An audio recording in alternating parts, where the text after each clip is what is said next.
በነ ክርስቲያን ታደለ የክስ መዝገብ ፍርድ ቤቱ ለዋናው ብይን መደበኛ ቀጠሮ ባይሰጥም ማረሚያ ቤቱ ግን ለሰኔ 16 ቀጥሯል። ይህንን መረጃ በዝርዝር እናካፍላችኋለን። ከ11 ሺህ እስከ 56 ሺህ ብር ዋጋ ያለው አዲስ የተሽከርካሪ ሰሌዳ ትናንትና መሰጠት ተጀምሯል።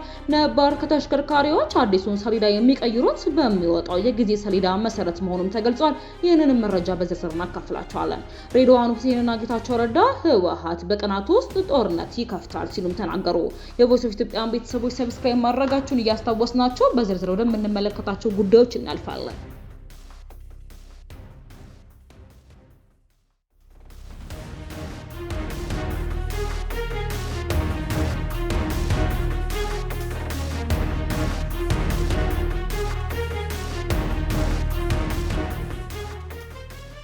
የፌዴራል ከፍተኛ ፍርድ ቤት በነ ክርስቲያን ታደለ ክስ መዝገብ ላይ ክሳቸውን ይከላከላሉ ወይስ በነጻ ይሰናበቱ የሚለውን ዋና ብይን ለመስጠት መደበኛ ቀጠሮ ለመቁረጥ ፈቃደኛ ሳይሆን መቅረቱን የተከሳሾቹ ጠበቃ ሰለሞን ገዛኸኝ ለአዲስ ማለዳ ተናገሩ።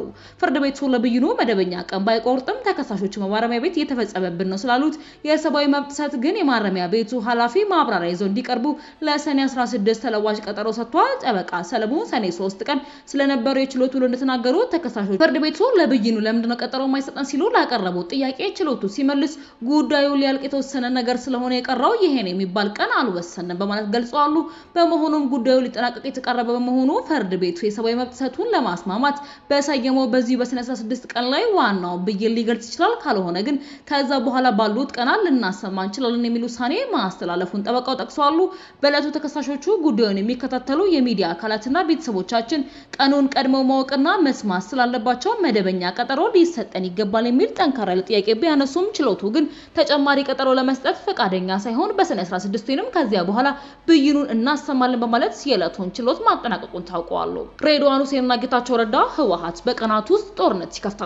ህወሓት በቀናት ውስጥ በፌዴራል መንግስቱ ላይ ጥቃት ለመሰንዘር ወስኗል ሲሉ የብሔራዊ መረጃና ደህንነት አገልግሎት ዳይሬክተር ጀነራል አምባሳደር ሬድዋን ሁሴንና የጠቅላይ ሚኒስትሩ የምስራቅ አፍሪካ ጉዳዮች አማካሪ ጌታቸው ረዳ አልጀዚራ ላይ ባስነበቡ ጽሁፍ አስጠንቅቀዋል። ሬድዋንና ጌታቸው በጋራ ባስነበቡ ጽሁፍ ጽምዶ በሚል ቅንጅት የፈጠሩ ኃይሎች ኢትዮጵያ ውስጥ ጦርነት ጎትተው ለማስገባት እየተንቀሳቀሱ መሆኑን ጠቁመው በአስመራ በመቀሌና በሱዳን በድብቅና ግልጽ በሆኑ ስብሰባዎች የተፈጠረው የጽምዶ ጥምረት በአሁኑ ወቅት ወደ ማጥቃት ለመሸጋገር ተዘጋጅቷል ብለዋል። ጌታቸውና ሬድዋን አክራሪና ርዝራዥ ቡድን ያሉት ህወሓት በአስመራ ድጋፍና አጋዥነት በሚቀጥሉ ቀናት ውስጥ ጥቃት ለመሰንዘር መወሰኑን አረጋግጠዋል። ህወሓት የትግራይ ህዝብ ህወሓትን የጦርነት አጀንዳውን በግልጽ ውድቅ ቢያደርግም ቡድኑ የግጭት መቀስቀስ አባዜውን አልተውም ብለዋል። ህወሓት በኤርትራ መንግስት በቀጥታ በሚያገኘው ድጋፍ ከፍተኛ ቁጥር ያለው ተዋጊ ኃይል በመመልመል በማሰልጠንና በማስታጠቅ ቀጥሏልም ሲሉ አክለዋል። የቮይስ ኦፍ ኢትዮጵያን ቤተሰቦች ሰብስክራይብ ማድረጋችሁን እያስታወስናችሁ በዝርዝር ወደምንመለከታቸው አንዳንድ ጉዳዮች እናልፋለን። ከ11 ሺህ እስከ 56 ሺህ ዋጋ ያለው አዲሱ ተሽከርካሪ ሰሌዳ በአዲስ አበባ መስጠት ተጀምሯል። የአዲስ አበባ አሽከርካሪና ተሽከርካሪ ፍቃድና ቁጥጥር ባለስልጣን አዲሱን የሰሌዳ አይነት በከተማው ባሉ 11 ቅርንጫፍ ጽሕፈት ቤቶቹ በይፋ መስጠት መጀመሩን ትላንትና ሰኔ 4 ለመገናኛ ብዙሃን በሰጠው ጋዜጣዊ መግለጫ አስታውቋል። አዲሱ አሰራር ከትላንትና ጀምሮ ተግባራዊ እንደሚደረግ ተገልጿል።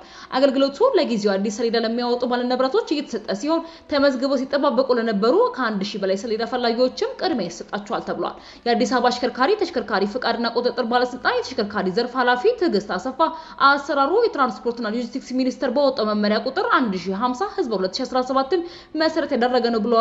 ኃላፊዋ በሰጡት ማብራሪያ አሁን አገልግሎት ላይ ያለው የሰሌዳ መለያ ዓለም አቀፍ መስፈርቶችን የማያሟላ አስመስሎ ለመስራት አመቺ መሆኑን ጠቅሰው አዲሱ ሰሌዳ የደህንነት ቴክኖሎጂ ውጤቶች የተካተቱበት በመሆኑ ለስርቆት የማይጋለጥ እንደሆነም ኃላፊዋ አስረድተዋል። የቅርንጫፍ ጽሕፈት ቤቱ ስራ አስኪያጅ አቶ ታዬ ዲባባ በቅርንጫፍ ጽሕፈት ቤቱ ከ100 በላይ ባለንብረቶች የተሽከርካሪ ሰሌዳውን ለማግኘት ጥያቄ አቅርበው በመጠባበቅ ላይ እንደነበሩና ሰሌዳውን ለማስረከብ ስራው እየተከናወነ እንደሚገኝም ለአሃዱ ሬዲዮ ተናግረዋል።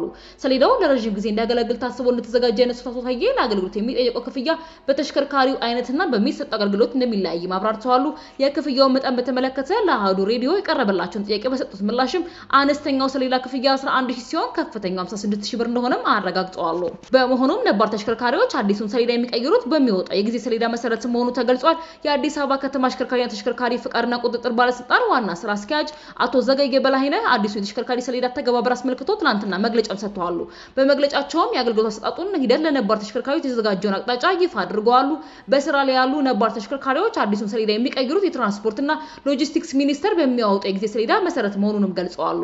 አዲሱ ስማርት ሰሌዳ በአሁኑ ወቅት እየተሰጠ ያለው የተሽከርካሪ ታርጋ ለመውሰድ ተመዝግበው በመጠባበቅ ላይ ያሉ ከዚህ በኋላ አዲስ ለሚመዘገቡ ተሽከርካሪዎች መሆኑን ገልጸው ተመዝግበው ሰሌዳ በመጠባበቅ ላይ ለሚገኙ ተገልጋዮች እንግልትና የጊዜ መባከን እንዳይኖር ቀደም ሲል በተመዘገቡበት ቅደም ተከተል መሰረት ከየቅርንጫፎቹ ጥሪ ሲደረግላቸው መጥተው አገልግሎቱ እንደሚወስዱ አቅጣጫ ሰጥተዋል።